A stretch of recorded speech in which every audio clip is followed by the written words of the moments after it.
Okay, magandang gabi. Part 2 ito nung tanong kanina dun sa isang kaibigan natin na si Eros. So, dito naman si Mr. Omar, ang ating kaibigan din. So, siyempre, meron din siyang tanong na kakaiba. So, ang tanong ko, kaibigang Omar, maganda-handa ka. Ano bang mas maganda? Tuli o hindi tuli para sa'yo? Ang maganda yung tuli. Bakit? Ba't pumasok lahat? Ah, Oh, maganda yun. Bakit? Kasi kapag hindi tuli, wala. Yung babae hindi nagustuhan yun. ganun yung ba? ganyan lang. Ayun. Kasi gusto ng mga babae ngayon, tuli. Eh. Mga babae ngayon, dapat mabilis ka sa chicks. Oh, Mhm. oh. Noon din naman uso yung tuli. Kasi marami akong kilala na supot.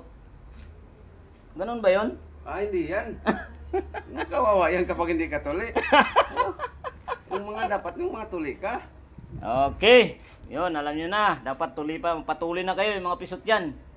So, kaibigang Omar, pangalawang tanong ko sa'yo. Ano bang mas maganda? Yung noon na pagliligawan o yung ngayon?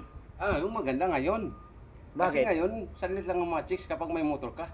Ay, Madadala mo sa yun. motor yan. Ay, sa motor lang may pala? motor ka pa, may pira ka pa. Mhm. Oh, tingnan mo doon sa Manila.